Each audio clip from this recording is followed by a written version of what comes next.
No hay forma de escapar de ellos. Los alimentos demasiado dulces, llenos de grasas malas y ricos en energía, están en todas partes. Desde hace décadas, estos modernos hábitos alimenticios le causan problemas a nuestro cuerpo. ¿Pero qué hay del cerebro? ¿Perjudica una mala alimentación también nuestra salud mental, nuestro estado de ánimo y nuestra capacidad cerebral? Sabemos que la comida chatarra engorda, pero también puede atrofiar el cerebro. Entre tanto, también los investigadores del cerebro estudian las consecuencias de nuestros hábitos alimenticios. Una alimentación alta en grasas y rica en azúcar produce cambios a largo plazo en ciertas zonas del cerebro. Esta ciencia, aún joven, revela una nueva faceta de nuestra alimentación. Con un aumento en la ingesta de grasas y azúcar, el cerebro se reprograma. Por lo tanto, lo que pasa por nuestra cabeza también depende del contenido de nuestro plato.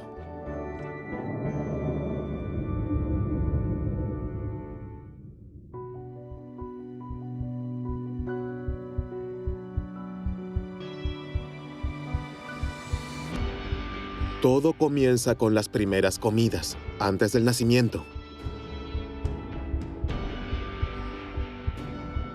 El cerebro se desarrolla durante el embarazo.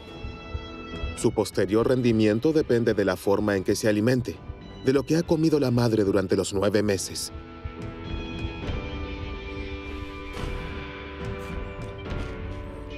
Hace tiempo que se conocen las consecuencias de una mala alimentación para la salud del feto. En la actualidad, en Australia, los científicos se ocupan también de los efectos de la alimentación en las funciones cerebrales. Feliz Jacka es profesora en la Universidad de Melbourne. Estudió el comportamiento de miles de niños después de haber observado los hábitos alimentarios de sus madres en un amplio estudio de 23,000 mujeres embarazadas. Seguimos de cerca qué comida chatarra y alimentos procesados industrialmente comían y qué alimentos saludables, nutritivos y ricos en fibra. Luego examinamos la salud emocional de los niños de 18 meses a 5 años. Por supuesto, también se tuvieron en cuenta factores como el nivel de formación, los ingresos, la salud mental de la madre y el estilo de la educación. El resultado fue evidente. Las madres que consumieron más comida chatarra y alimentos procesados industrialmente, como refrescos dulces, refrigerios salados, pasteles y galletas durante el embarazo, tuvieron hijos más propensos a la agresión y las rabietas. Esta preocupante correlación sugiere que la alimentación de la madre afecta la salud mental del niño. Esto aún no se ha probado a nivel biológico, pero Feliz Jacka ya está convencida de ello. Este amplio estudio noruego mostró que la alimentación de los niños también es importante, independientemente de lo que haya comido la madre. Los niños que comían demasiada comida chatarra y muy poca comida saludable a menudo mostraban un comportamiento furioso o agresivo, pero también dolor, miedo, inquietud y pesadillas. Desde entonces, las conclusiones de Feliz Jacka han sido confirmadas por estudios en España, los Países Bajos y Canadá. Los investigadores del cerebro ven la causa en una ingesta excesiva de azúcar y grasas, pero también en una alimentación desequilibrada. Los alimentos procesados industrialmente y la comida chatarra, que a menudo carecen de nutrientes, no proporcionan lo que necesita el cuerpo, y especialmente las neuronas. En este laboratorio de la Universidad de Burdeos, los científicos están investigando los efectos de la alimentación incompleta en el cerebro de ratones.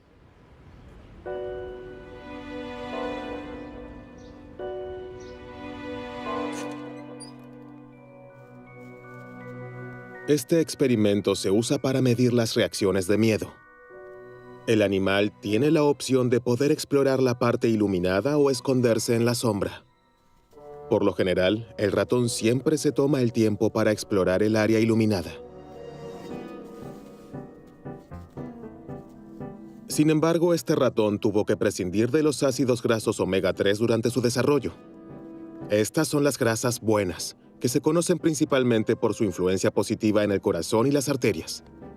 En lugar de explorar sus alrededores, el ratón se retira a un rincón oscuro que no abandona más. Está estresado y asustado. El experimento se repitió muchas veces con decenas de ratones.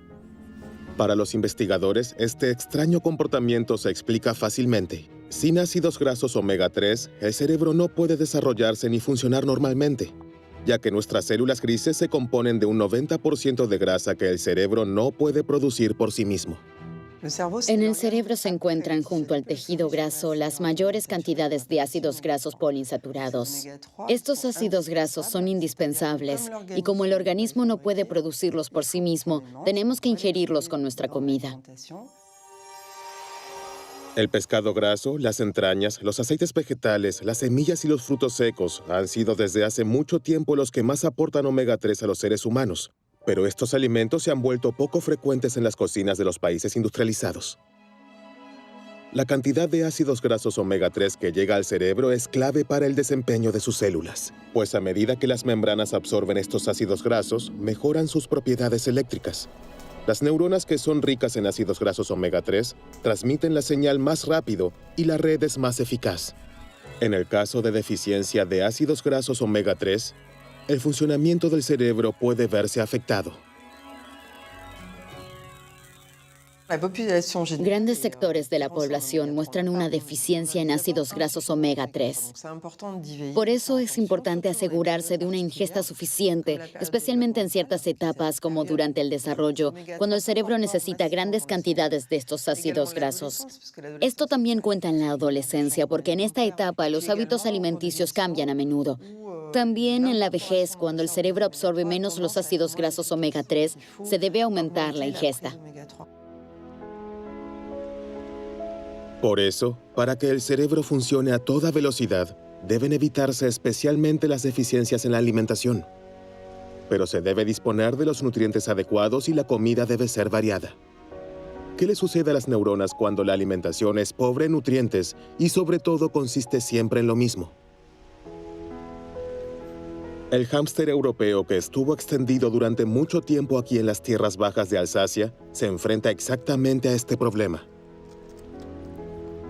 Desde los años 60 hemos observado una disminución en la población de hámsters que ahora está en peligro de extinción. Al mismo tiempo, el cultivo de maíz ha aumentado cada vez más. Carolina Vold se preguntaba si la caída de la población de hámsters podría deberse al repentino exceso de oferta de maíz. Por ello, en un experimento de laboratorio, alimentó a sus hámsters exclusivamente con este tipo de grano. Durante la temporada de apareamiento, observamos trastornos de conducta en las hembras que se manifestaron en un alto nivel de agresividad y sensibilidad al ruido.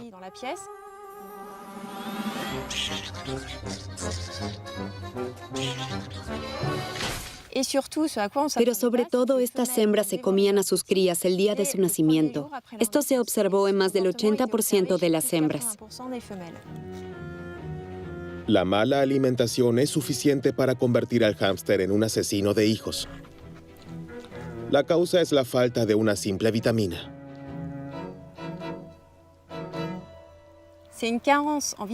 Este comportamiento inusual se debe a una falta de vitamina B3, porque después de haber enriquecido su dieta a base de maíz con esta vitamina, mostraron un comportamiento normal. Comenzaron a amamantar a sus crías tan pronto como estuvieron bien nutridas.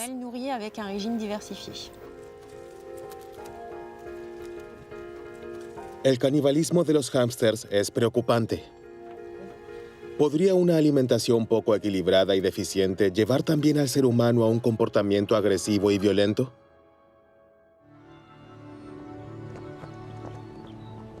Ab Sahlberg es doctor en psicología y asesor político del Ministerio de Justicia. Su área de especialización, alimentación y delincuencia. Está convencido de que enriquecer la alimentación con vitaminas, ácidos grasos y minerales puede reducir la agresividad.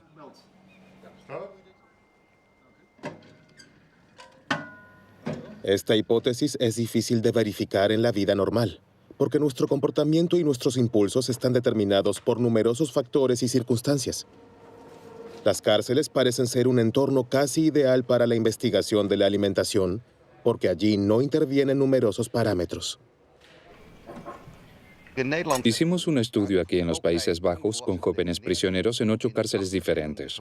Después de enriquecer su alimentación con vitaminas, minerales y ácidos grasos por 3 meses, examinamos los efectos en su comportamiento. Hubo 2 métodos diferentes de medición. Primero se les preguntó a los reclusos y al personal qué tan agresivos se sentían y qué tan agresivos se comportaban. Luego estudiamos el registro de incidentes por los cuales los prisioneros fueron castigados. Y resultó que el número de casos de castigo en celdas de aislamiento se había reducido drásticamente. En el grupo de presos cuyas comidas fueron enriquecidas, el número de incidentes disminuyó en 1/3. Así es que nuestra comida cambia nuestro estado de ánimo y refuerza ciertos impulsos.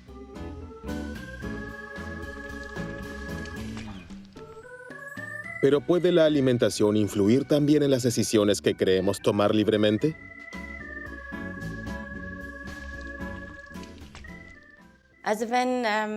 Bueno, cuando se les pregunta a las personas si creen que la alimentación y lo que comen tiene un impacto en su salud, la mayoría responde que sí. Cuando se les pregunta si pueden imaginar que la dieta también puede influir en sus pensamientos y decisiones, muchas personas no pueden imaginarlo.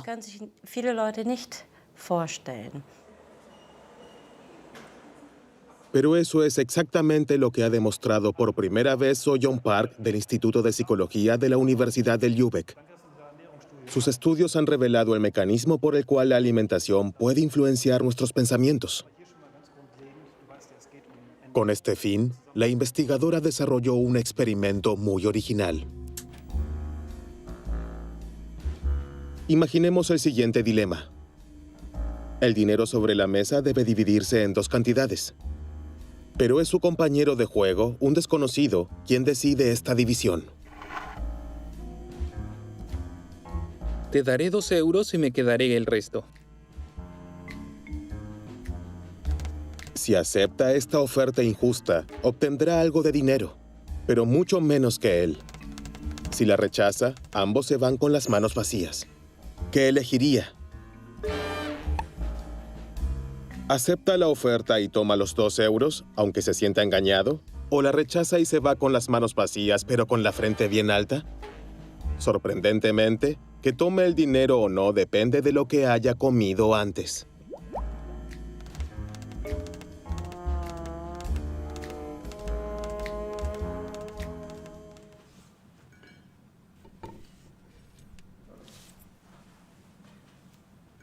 En este estudio, examinamos 24 sujetos que vinieron al laboratorio 2 veces y tomaron desayunos diferentes.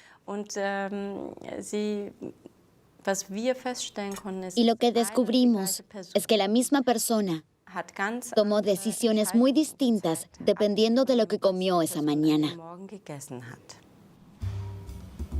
Para los sujetos de la prueba, ambos desayunos se ven iguales. Pero en realidad, uno contiene muchas más proteínas que el otro. El único parámetro que cambia es la proporción de proteínas y azúcar.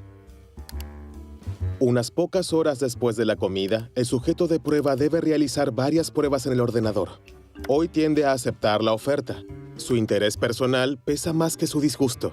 Será un poco más rico al final del día. La semana anterior la había rechazado a menudo y casi no ganó nada.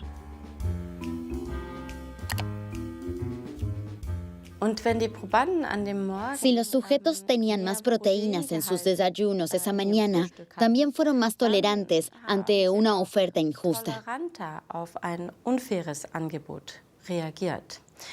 Y si tenían más carbohidratos en el desayuno, eran más sensibles a las ofertas injustas. Si el contenido de proteína es bajo, los sujetos de prueba rechazan las ofertas injustas en promedio 2 veces más. Pero ¿cómo se puede explicar este sorprendente resultado? En busca de evidencia biológica para su observación, los científicos realizaron análisis de sangre. Enviaremos la sangre directamente al laboratorio y luego la analizarán en busca de componentes hormonales y aminoácidos, especialmente las hormonas insulina, cortisol, adrenalina, ACTH, y en el caso de los aminoácidos, especialmente triptófano y tirosina.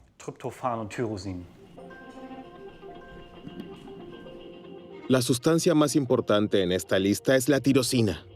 Este aminoácido es la sustancia precursora de la biosíntesis de una proteína que es fundamental para las funciones cerebrales, la dopamina. Este neurotransmisor garantiza la comunicación entre las neuronas responsables de la motivación y la disposición a correr riesgos.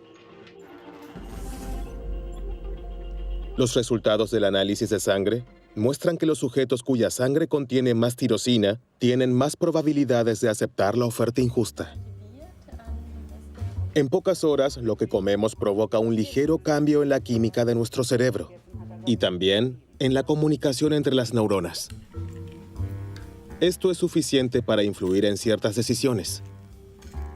En el Instituto de Psicología de Lübeck continuarán los experimentos a fin de confirmar este resultado, ya que los posibles efectos son amplios. Si tenemos en cuenta que comemos 3 veces al día y eso todos los días, el poder que tiene la alimentación para cambiarnos o formarnos es enorme. Y eso definitivamente debería darnos algo en qué pensar cuando se trata de cómo podemos usar la alimentación para favorecer nuestro bienestar u optimizar nuestra mente. Una alimentación incompleta no solo produce un cambio en la función y el comportamiento del cerebro e influye en nuestras decisiones cotidianas. Cada vez es más evidente que la alimentación juega un papel vital en nuestro estado de ánimo.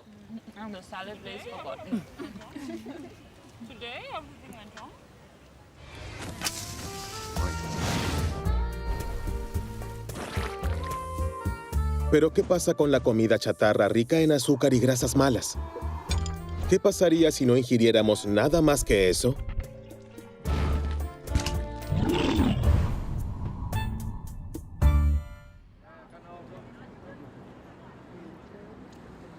Científicos australianos de la Universidad de Sydney se ocupan de esta cuestión.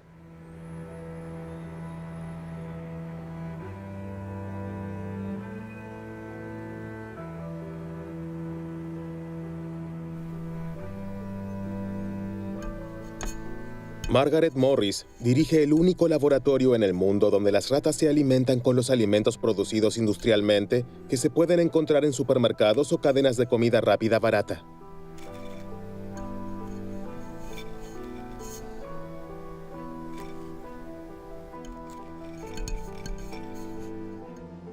Para nuestro experimento, damos de comer a las ratas alimentos habituales como paté de carne, papas fritas, pasteles y galletas. Todos estos alimentos están disponibles en todas partes y son baratos. De esta manera, simulamos la alimentación del mundo occidental. La primera consecuencia de esta alimentación, la rata come porciones el doble de grandes. El animal nunca parece estar satisfecho. Sin embargo, esa no es la mayor sorpresa.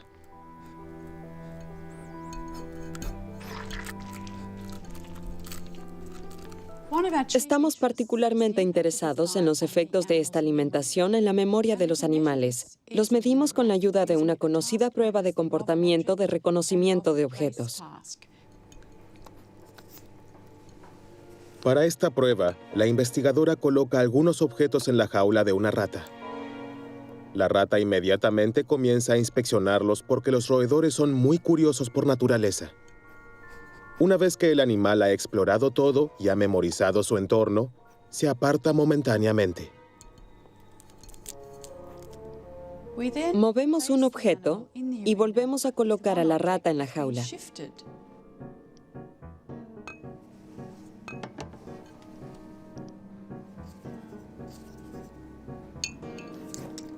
Cuando regresa, la rata pasa más tiempo examinando el objeto movido porque el otro objeto ya lo conoce. Está en su memoria.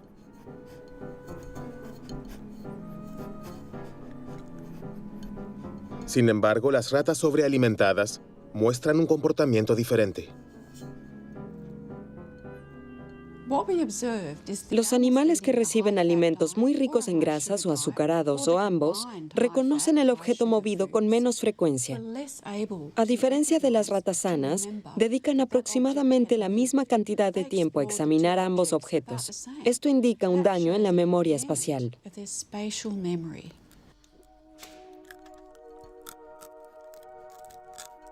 Las ratas sobrealimentadas no solo tienen una memoria espacial dañada, sino también otros trastornos funcionales que son una señal de alarma para los científicos. Estos indican cambios en el hipocampo, una pequeña región profunda del cerebro responsable del aprendizaje y la consolidación de los recuerdos. Estudios recientes muestran que los alimentos energéticos también dañan el hipocampo humano.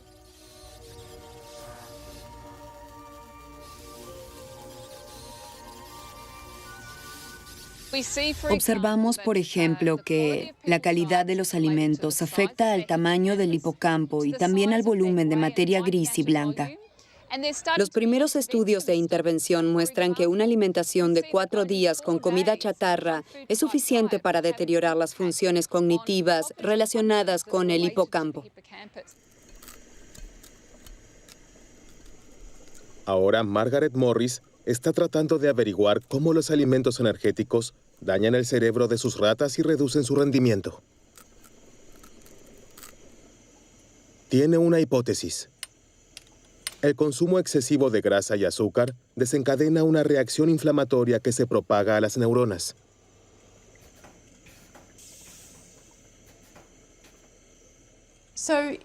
Esta alimentación provoca una reacción inflamatoria en todo el cuerpo. Sabemos esto de personas obesas, pero en este caso la reacción parece muy aguda. Pudimos observar un aumento de citocina y otros agentes inflamatorios.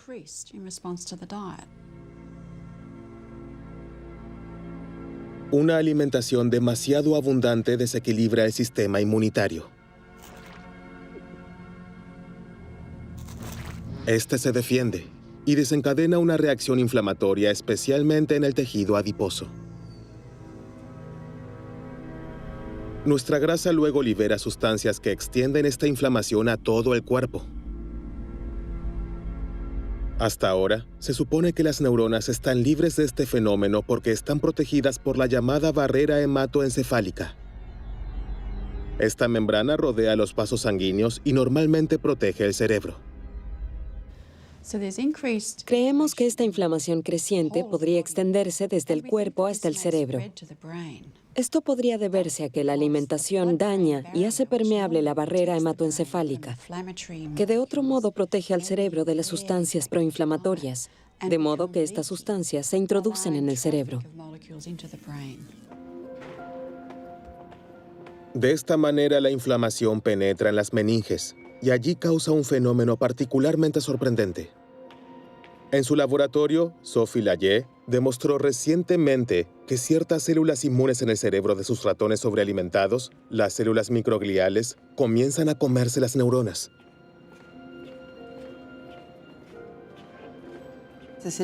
Estas células microgliales en el cerebro son importantes porque comen neuronas muertas. Sin embargo, si se descontrolan debido a una alimentación desequilibrada, también comienzan a comerse las neuronas vivas. Si esto adquiere proporciones extremas, contribuye de manera decisiva a la destrucción de las redes neuronales y de las neuronas funcionales que en realidad están sanas. Esta reacción de las células microgliales pudo filmarse in vitro. Las imágenes muestran la energía con la que trabajan. Los rojos son fragmentos de las neuronas que se comen. En el caso de un ratón obeso, su actividad aumenta frenéticamente.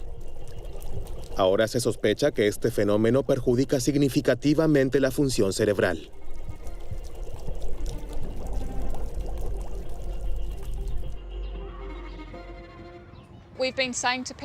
Llevamos 30 años diciéndoles a las personas, no coman estos alimentos, podrían sufrir un ataque cardíaco, cáncer o diabetes. Pero el comportamiento alimentario se ha mantenido igual. Si los consumidores ahora se enteran de que su alimentación es muy importante para la salud de su cerebro y la de sus hijos, es de esperar que estén más dispuestos a cambiar sus hábitos alimenticios.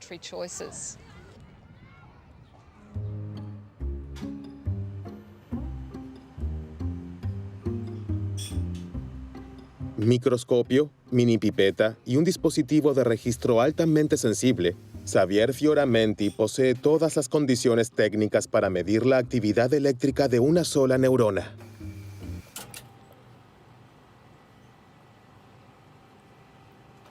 El principio es simple. El corte cerebral de un ratón se encuentra en un líquido que lo mantiene vivo.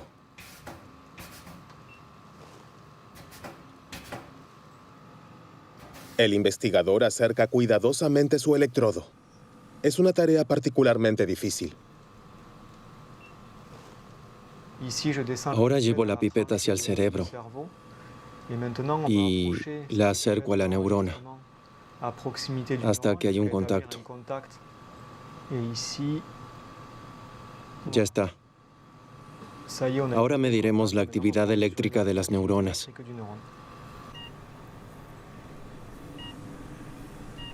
Las oscilaciones hacia arriba son potenciales de acción. De esta manera, las neuronas codifican su información.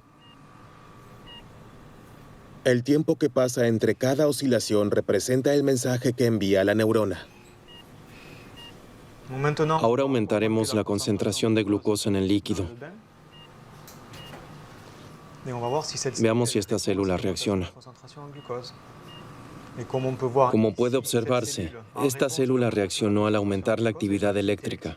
El potencial de acción es más fuerte que antes de aumentar el contenido de glucosa. Esta señal es de una sola célula. Sin embargo, en el cerebro, todas las neuronas están conectadas entre sí. Los científicos suponen, por tanto, que la glucosa altera la actividad de todas las áreas del cerebro responsables de las sensaciones y el placer.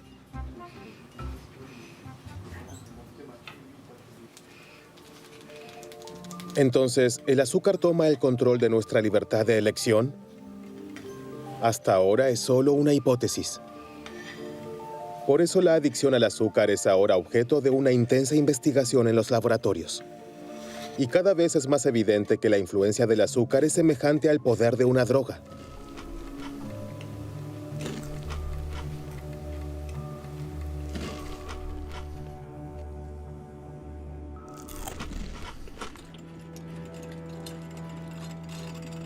Serge Ahmed fue uno de los primeros en probar esto con un experimento muy sencillo. Primero crió ratas con cocaína y azúcar. Después de varias semanas de esta doble dieta, les presentó a los animales una opción. Aquí el animal puede elegir entre dos palancas. Una está conectada a una jeringa que contiene una droga líquida, una droga dura como cocaína o heroína. La otra palanca controla una segunda jeringa que contiene una bebida azucarada. Y se ve que el animal se decide por la bebida dulce.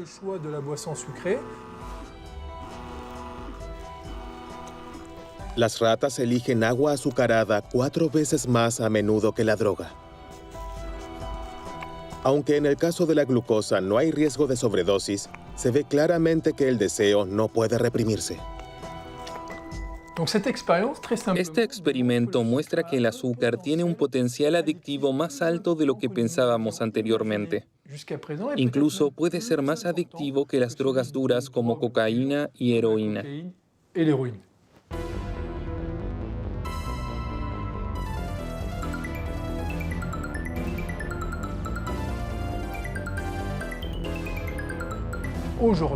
En la actualidad, nuestra nutrición es bastante desequilibrada, porque el azúcar se encuentra en una gran cantidad de alimentos. Por supuesto, esto incluye alimentos dulces, como bebidas azucaradas, pero también productos que no esperamos, como jamón o sopa, Hay muchos más ejemplos de esto. Y el contenido de azúcar de tales alimentos contribuye a que las personas se vuelvan adictas sin darse cuenta.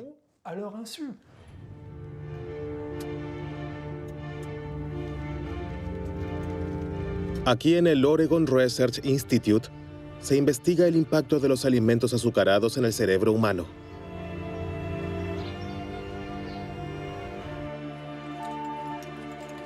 Los experimentos muestran que el consumo habitual de alimentos altamente energéticos altera los circuitos neuronales de la misma manera que lo hace el consumo de drogas.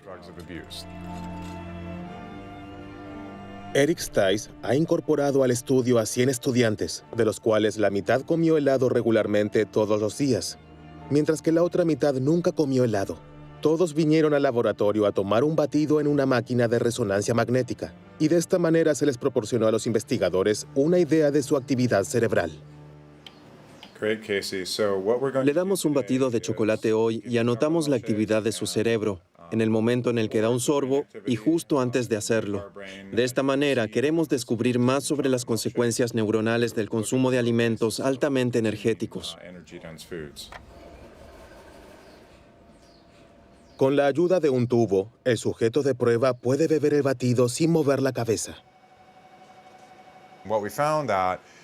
Descubrimos que en el caso de las personas que nunca toman helado, el sistema de recompensa está muy activado, mientras que en los sujetos de prueba que toman helado todos los días, no pudimos observar prácticamente ninguna activación. Esto demuestra que la ingesta regular de alimentos muy altos en calorías reduce significativamente el placer del consumidor. El sistema de recompensa crea una sensación de placer. Reacciona de manera particularmente intensa al consumo de azúcar. Sin embargo, la ingesta excesiva de azúcar reduce su capacidad de respuesta, haciendo que la misma dosis de azúcar sea menos placentera en algún momento.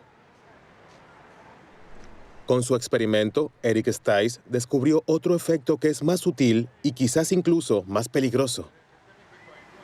Al comer demasiado azúcar, el cerebro es hipersensible a las imágenes de alimentos.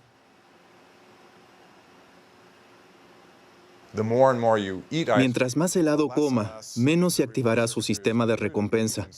Por otro lado, reacciona mucho más intensamente a los estímulos que prometen un pronto consumo de helado, como cuando pasa con el coche por una heladería o ve un comercial en la televisión. Responde a estos estímulos de manera mucho más intensa que las personas que nunca comen helado. Y eso incita a comer, a pesar de no tener hambre, lo que lleva a la obesidad y todos los problemas de salud que resultan de ella. Esta influencia directa de los alimentos en nuestro cerebro cumple una función importante en la selección de nuestra comida diaria.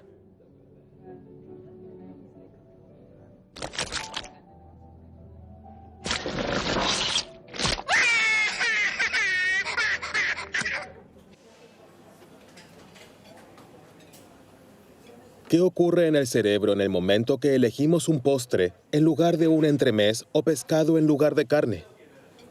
¿Quién mueve realmente los hilos?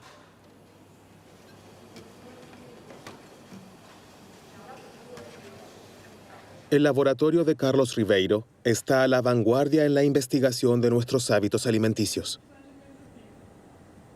Queremos encontrar todos los componentes, todos los genes, sustancias y neuronas que influyen en nuestro comportamiento alimentario. Para esto tenemos que observar efectos muy pequeños, apenas perceptibles. Un animal muy simple, la mosca, le permite ir por nuevos caminos y probar nuevas hipótesis. Para comprender el comportamiento de alimentación de la mosca, Carlos Ribeiro ha desarrollado un dispositivo con el que puede seguir en detalle las decisiones del insecto. Si la mosca toca la comida, podemos medirla aquí con este sensor. Este es el mismo sensor que también detecta el tacto en la pantalla de tabletas o teléfonos inteligentes. Solo que aquí no se toca la pantalla, sino la comida. De esta manera, podemos ver exactamente si la mosca opta por proteínas o por azúcar. Pero también investigamos cómo come, en qué cantidades, con qué rapidez y con qué frecuencia. Analizamos en detalle sus decisiones que son controladas por el cerebro. Con la ayuda de esta técnica, ha demostrado que la mala alimentación tiene una influencia decisiva en el comportamiento alimentario. Por supuesto, las moscas que han sido privadas de proteínas elegirán alimentos ricos en proteínas. Sin embargo, observando más de cerca, descubrió que este no es siempre el caso. A veces teníamos moscas que no mostraban un fuerte apetito por las proteínas. Quisimos encontrar la razón y comprobamos que las moscas que no estaban interesadas en las proteínas tenían ciertas bacterias intestinales. Después de numerosos experimentos, quedó claro que el apetito por las proteínas de las moscas fue inhibido por dos bacterias intestinales muy específicas. Estas dos bacterias tienen un gran impacto en sus decisiones alimentarias.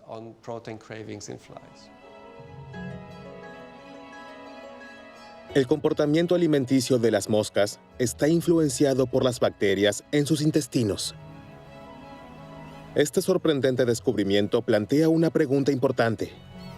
¿Las bacterias en nuestra propia flora intestinal, conocida por los científicos como microbiota intestinal, afectan también nuestro cerebro? ¿Cumplen alguna función en nuestros hábitos alimenticios?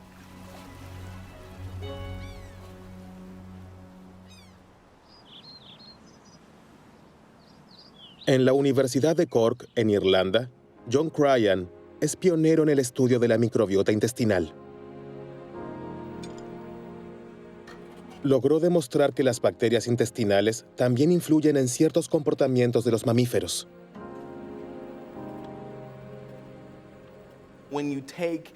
Si se toman las bacterias de ratones extremadamente miedosos y se las implanta en ratones normales, también se vuelven miedosos. Esto también se aplica al revés. Con las bacterias de los ratones normales, se puede normalizar el nivel de estrés de los ratones miedosos. Los científicos ven ahora la microbiota como una especie de mediador entre la comida y nuestro cerebro. El factor que más influye en la composición de nuestra flora intestinal es la alimentación. La variedad de alimentos es crucial. Desde el nacimiento hasta la muerte determina la composición de nuestra flora intestinal. Recién estamos comenzando a comprender cuánto afecta nuestra alimentación a la flora intestinal y, por lo tanto, a nuestro cerebro.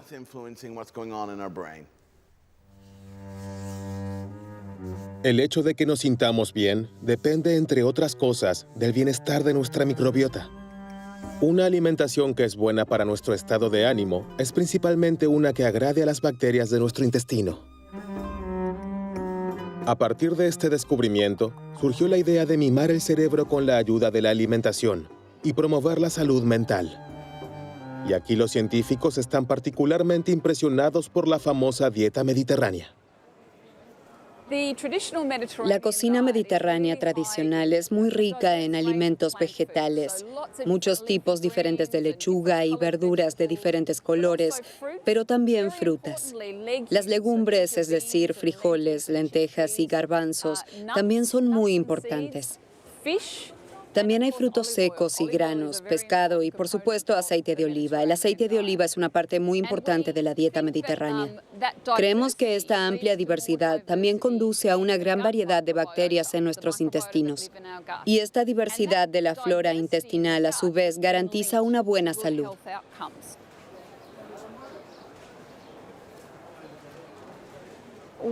El año pasado realizamos el primer estudio de 67 pacientes con depresión severa.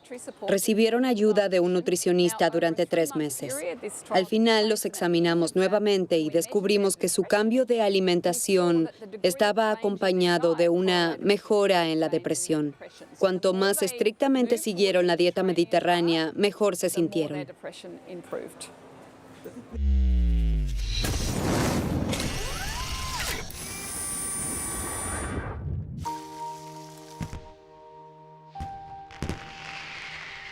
Alimentación al servicio del cerebro. Esta idea se está imponiendo cada vez más. Los científicos ahora están siguiendo todas las pistas. Las especias que se han utilizado en la medicina tradicional india durante siglos ahora se están investigando en los laboratorios debido a sus efectos positivos en la psique.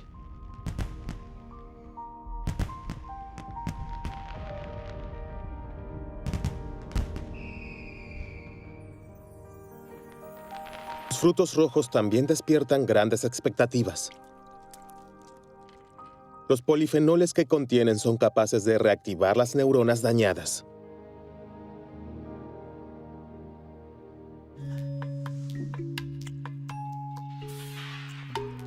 Entonces, ¿son los frutos rojos y las especias remedios milagrosos que mantienen nuestras neuronas siempre jóvenes?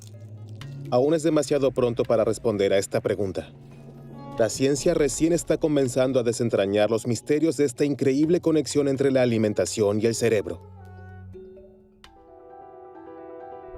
El menú ideal para nuestras células grises aún se desconoce en gran parte. Sin embargo, una dieta variada y equilibrada que no contenga alimentos procesados industrialmente y azúcares, y que incluya muchas frutas y verduras, parece ser la mejor receta para mantener nuestras capacidades mentales. A mi abuela le gustaba decir, eres lo que comes, así que come bien. Y la ciencia comienza a reconocer cuánta razón tenía. ¿Podemos reducir la tasa de criminalidad previniendo las deficiencias en la alimentación? Es demasiado pronto para decir definitivamente que una alimentación saludable afecta nuestro comportamiento. Cuantas más barritas de chocolate comemos, mayor es la tentación, así que comemos más. Alimentamos el monstruo que llevamos dentro. Lo mejor que pueden hacer es alimentar a sus hijos de manera saludable y que no se acostumbren a esas porquerías. Acabo de decir porquería, lo siento.